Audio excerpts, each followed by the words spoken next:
Fito querido, compañeras, renuevo el saludo en la mañana. Nosotros, a propósito del tema del día de hoy, de lo que hablamos más temprano, de la negociación, a propósito de este decreto administrativo que presentó COFE, pero también a partir de las firmas de 14.000 trabajadores del Estado que presentaron ante Presidencia de la República por el tema de este nuevo decreto que presentó el Poder Ejecutivo acerca de las licencias médicas. Estamos con Martín Pereira para conversar y hablar con él, porque Martín dijo que bueno, aquí hizo falta negociación, pero negociación colectiva, ¿no? Lo que dice la ley 18.508. Bueno, Martín, gracias por recibirnos, gracias por conversar con nosotros. Bueno, contanos de qué va este decreto que presentaron ustedes, este recurso, estas 14.000 firmas, pero también, bueno, esta falta de negociación colectiva que va contra lo que dice, bueno, uno de los artículos de la ley.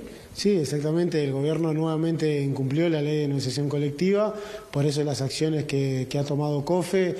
Presentamos 14.000 firmas que fueron recolectadas en 48 horas, demostrando el descontento que hay dentro de los trabajadores estatales en lo que tiene que ver este decreto, y que el gobierno intenta hacer caja con la salud de los trabajadores. Y como analizamos también la denuncia ante la OIT, y estamos con el constitucionalista Daniel Och analizando la posibilidad de un recurso por inconstitucionalidad de la propia ley. Hay que recordarle también a los televidentes, Martín, que esta presentación que hicieron ustedes no frena, digamos, ¿no? Los 60 días siguen corriendo, es decir, que esto no imposibilita que se ponga en marcha en un futuro próximo. Exactamente, esto viene desde el presupuesto nacional, en el primer año de gobierno, la rendición de cuentas pasada, y bueno, y este año que intentan, que sacan el decreto intentando reglamentar la ley. Y bueno, COFE ha interpuesto los recursos. Esto no quiere decir que se pare, como bien decía, sino que el gobierno sigue adelante con esto. Tenemos que esperar una respuesta por parte del Poder Ejecutivo a los recursos, si no, después de los 150 días podemos ir al Tribunal de lo Contencioso.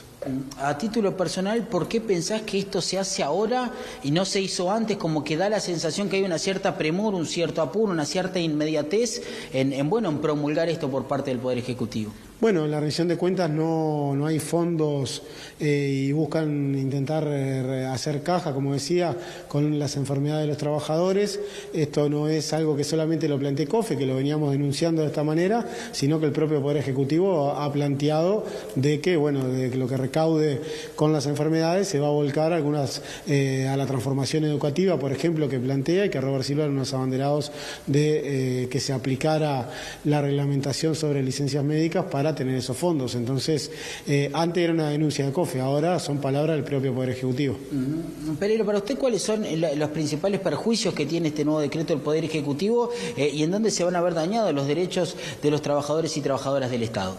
El primer prejuicio que hay es que el Estado se declara incompetente para controlar. El propio Estado plantea: no puedo controlar, no tengo las herramientas para controlar. Nosotros entendemos que hay falta de voluntad y que lo que se intenta es la recaudación, pero si no, COFE, el primer año de gobierno, cuando en la comisión que se creó en la ley de presupuesto, trabajamos fuertemente, propusimos y no hubo respuesta por parte del Ejecutivo. Y el descuento salarial, porque acá se habla de subsidio y no es así, se plantea que vamos a tener un subsidio. Acá lo que hay es una rebaja del 25% porque un trabajador en el sector privado corta su vínculo laboral, pasa al Banco de Previsión Social, que le paga un subsidio. Acá es el mismo organismo que nos va a pagar, pero con un 25% menos.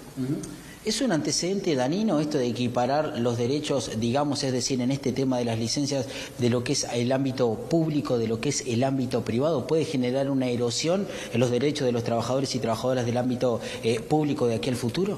Nosotros no entramos en la discusión de igualar, como plantea el gobierno, tratando de buscar que la medida caiga simpática a la población. Acá si el gobierno quisiera igualar en materia laboral, bueno, agarremos lo mejor del régimen de los públicos, lo mejor del régimen de los privados y hagamos una legislación laboral única. Entonces ahí realmente se va a hablar de igualdad y de intentar corregir para mejor para los trabajadores. Esto que se intenta es poner trabajadores contra trabajadores. No le ha salido al gobierno, más allá de algún comentario en las redes. Hemos recibido apoyo de los sindicatos del PCNT. Ayer se planteó esto en la mesa representativa, la situación que está, y no han podido erosionar la unidad que tiene el movimiento sindical sindical y los trabajadores, porque la unidad no es solo del movimiento sindical de sus dirigentes, sino de la clase trabajadora en sí, y esa discusión de igualar o no, nosotros decimos, si quieren igualar, que igualen lo mejor de las dos, y ahí nos sentamos a discutir.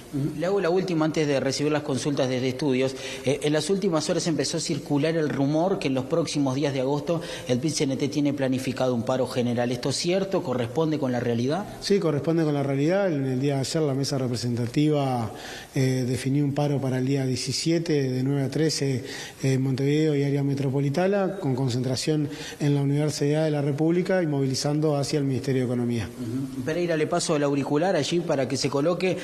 Fito Gali, Tania Tavares y Flor Infante le realizan las consultas desde estudios.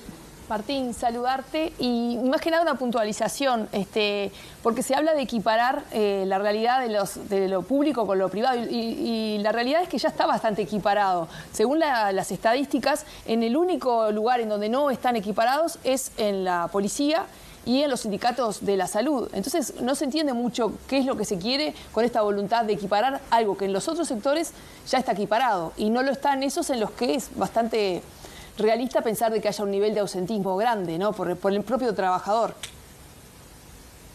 Sí, el propio ministro de Trabajo planteó de que en el 80% de los convenios colectivos en el sector privado se cubren los descuentos por enfermedad. Entonces, es por eso que nosotros planteamos no entrar en esa discusión que quieren plantear trabajadores contra trabajadores y si realmente quiere igualar, agarremos lo mejor de cada legislación y hagámoslo, pero no este planteo que intenta, sino dividir y poner al empleado público en un lugar que no lo tenemos. Hola, Fito te habla de este lado, ¿cómo estás? ¿Sabés qué? ¿Cómo andás, Fito? Bien, desde que se empezó a manejar la posibilidad de este tema, del tema de todas las licencias médicas, los excesos de algunos funcionarios, como denunciaban por ahí, nunca se habló, y yo siempre lo insisto, con que todos los certificados médicos son expendidos por un médico. Por un doctor, un profesional. Exactamente. Jamás se tocó el tema de quiénes son esos. Cada certificado tiene un profesional atrás. Exactamente. Entonces, si hay algo que está fallando y que no es verdad, evidentemente hay un profesional que está avalándolo y al que habría que investigar, no al trabajador. ¿Me explico? Nosotros en la Comisión de Trabajo se creó, que había casi 9 organismos del Estado y la representación de COFE, planteamos si el BPS tenía los datos de quiénes eran los que certificaban, nos planteaban que no tienen esos datos, que están cargados al director técnico de cada mutualista o de ACE, y nosotros entendemos que debe haber un registro de quiénes son los profesionales que certifican. Si vos tenés algún pico en alguna mutualista o en algún hospital de ACE, es ir a ver esas historias, es ir a hablar con ese médico a ver por qué si todos certifican 4 o 5 certificaciones al mes, un profesional tiene 10, 20, 30 certificaciones. Entonces es uno de los controles que propuso COFE y en el cual se le dijo que no era posible. Ajá, bien, bien. Yo insisto con eso desde el primer día que se empezó a hablar de este tema. Nada, lo otro que me quedaba la duda, ellos dijeron, el Poder Ejecutivo lo dijo literalmente, que esperaba ahorrar con esto para aplicarlo a la educación. Sí, están las declaraciones de Marcelo Avención del Ministerio de Economía, en el cual plantea que con los fondos que se van a suscitar acá van a financiar el planteamiento que le estaba haciendo el presidente del COICEN para la educación. Antes nosotros veníamos denunciando que era para esto mismo, pero ahora lo declara el Poder Ejecutivo. Qué triste. Es inconstitucional, viola obviamente la reglamentación de la negociación colectiva, porque dentro de la negociación colectiva dice que todos los temas que tienen que ver con la salud, por ejemplo, deben ser dialogados y negociados. Sí, exactamente. Este gobierno ha venido incumpliendo en lo que es materia de salud laboral que en casi todos los puntos. Nosotros, el equipo de salud laboral de COFE trata de laburar fuertemente, de que haya en todos los organismos del Estado las distintas reglamentaciones, que se esté al día, y bueno, es muy difícil ese trabajo. El Poder Ejecutivo no se presenta, solo se presentan los representantes del Ministerio de Trabajo y el resto del Poder Ejecutivo no se presenta y es muy difícil avanzar así. Y en este caso que estamos hablando de enfermedad, justamente donde el gobierno gobierno no quiere sentarse a discutir ni ahora ni nunca con este tema, ¿no? Qué raro que esto no sea noticia y gran titular en todos los medios, porque el Estado está incumpliendo una normativa del propio Estado, ¿no? Pero bueno, en fin. Te agradecemos muchísimo. No sé si tiene alguna otra pregunta, Tania. No, Bien, muchas gracias. Perfecto, muchísimas gracias. Te mandamos un abrazo gigantesco desde aquí. Un beso y un abrazo a ustedes, gracias. Muchas gracias. Y quiero